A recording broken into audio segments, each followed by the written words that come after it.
मैं खुद भी अगर अपने बच्चे को सजेस्ट करूंगा कि हाउ टू प्रिपेयर, तो मैं उसको ये कहूंगा कि आपने फोकस एग्जाम पे किसी पे नहीं करना। ना तो आपको सीजीएल पे फोकस करना है, ना आपको सीएचएसएल पे फोकस करना है, ना आपको यूपीएससी कांस्टेबल, ना UPSI constable, UPSI sub inspector या यूपीएससी, किसी चीज़ पे नहीं। आपने सब्जेक्ट निर्धारित किए जी, मुझे मैथ पढ़ना है, मुझे रीजनिंग पढ़नी है, मुझे इंग्लिश पढ़नी है, मुझे जीएस पढ़नी है, मैंने ये 4 सब्जेक्ट पढ़ने हैं, इन्हीं का एग्जाम मुझे देना है। तो आप सिर्फ और सिर्फ इन एग्जाम पे फोकस करिए, इन एग्जाम पे फोकस करिए, सिर्फ और सिर्फ इन एग्जाम पे, मतलब इन सब्जेक्टों पे फोकस करिए, रोज अपना रूटीन बनाइए और इनको पढ़ते चले जाइए। एग्जाम पे ध्यान ही मत लगाइए।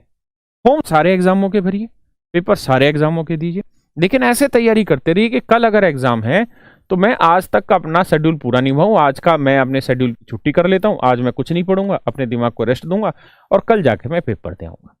बाकी कोई गड़बड़ी नहीं करनी, ना कुछ अलग पढ़ना, ना कुछ इधर उधर, कुछ नहीं। ये तरीका पढ़ने का, बाकी अपनी मर्जी।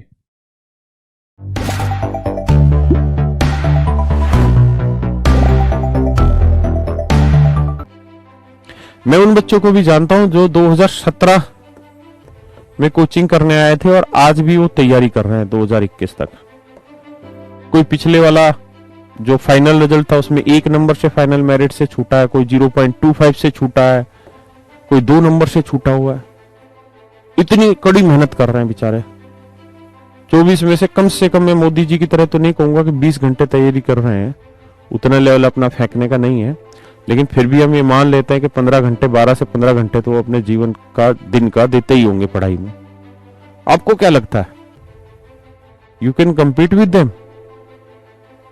क्या कम्पीट कर पाएंगे आप? आपको लगता है ये चीजें? मैं कितने हजारों बच्चों को ऐसा जानता हूं जो जो 12th क्लास में पढ़ रहे थे और जैसे ही एग्जाम दिया, एग्जाम देते ही कोचिंग करने आ गए 2015, 2013, 2014, 16, 17, 18 से। उनकी ग्रेजुएशन किसी की 18 में हुई होगी, किसी की 19 में हुई होगी, तैयारी कर रहे हैं बेचारे 5-5, 4-4 साल से। पेरेंट्स इतने अवेयर है उनके। आपको लगता है कैसे सिलेक्शन आपका हो जाएगा? 2 महीने की, 3 महीने कोचिंग में आपका सिलेक्शन कैसे हो जाएगा? यह किसी का होता ही नहीं है। तो जवाब है, होता है।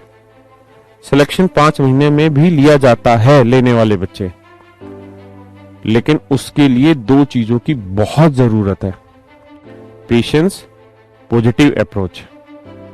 मैं ये बात इसलिए भी कह रहा हूं, आपका 2 मिनट का समय इसलिए भी खराब कर रहा हूं कि बहुत सारे बच्चे कमेंट में, मैं सुबह जैसे ही मैंने गुड मॉर्निंग बोला, देखो आप ये मत सोचो कि हम बहुत ही कूल आदमी हैं, ऐसा नहीं है। हम लोगों में भड़क पैदा होती जब सामने वाला बिल्कुल ही उस टाइप के मिल जाए लोंडे। पहला ही एक बच्चे का कमेंट था, ये नंबर सिस्टम कब खत्म होगा? ये नंबर सिस्टम कब खत्म होगा? मैं इस कमेंट से इस बात को समझ गया कि ये जीवन भर घिसता रहेगा, इसका सिलेक्शन नहीं होगा। जब आप किसी चीजों से पीछा छुड़ाना शुरू कर देते हैं ना, तब आप सच मायने में सिर्फ भीड़ का हिस्सा होते हैं, अपने वक्त और अपने पैसे की बर्बादी कर रहे हैं। तो आप खुद सोचिए, अगर आपके मन में यह आ गया है अभी शुरुआत की 20 क्लासों में, बैच की शुरुआत में, कि ये नंबर सिस्टम कब खत्म होगा, तो क्या आपको लगता है कि आपका सिलेक्शन होगा? किसी हालत में नहीं होगा। आप कहेंगे नेगेटिव अप्रोच थोड़ी है। मेरे भाई ये नेगेटिव नहीं, माइनस में भी इनफाइनाइट की अप्रोच है ये, कि चैप्टर कब खत्म होगा। मतलब आप इस बात के लिए ईगर नहीं है कि हमें क्या क्या चीजें सीखने को मिल रही है और ऐसी चीजें कितने दिन और मजे से सीख पाएंगे हम, इस बात का कि यार कब खत्म होगा ये चैप्टर।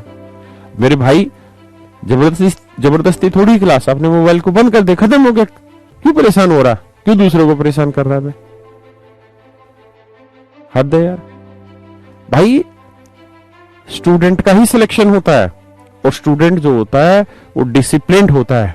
डिसिप्लिन पेशेंस से ही तैयार होता है और पॉजिटिव अप्रोच से सिलेक्शन होता है।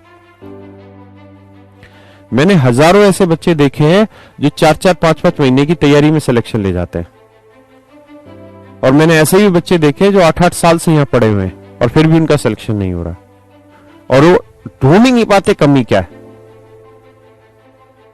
उनको शौक लगा रहता है कि चलो नंबर सिस्टम का चैप्टर खत्म हुआ, ये मेरा खत्म हो गया। वो समझ ही नहीं रहे कि तुझे कुछ खत्म करना ही नहीं है। ये तैयारी खत्म ना होने वाली बीमारी है। जीवन में संघर्ष कभी खत्म नहीं होंगे। आप इंस्पेक्टर बन गए उसके बाद भी संघर्ष रहेंगे,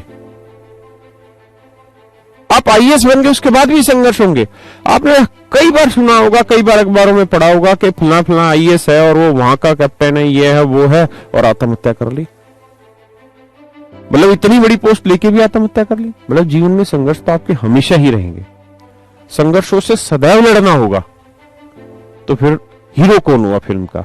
हीरो वो जो हर वक्त पे एंजॉय करके आगे बढ़े, मजे लेके आगे बढ़े। तो आप करते रहिए लड़ाइयां कि चैप्टर कब खत्म होगा। एक दिन तो होगा ही, लेकिन आपका तो पहले ही हो चुका।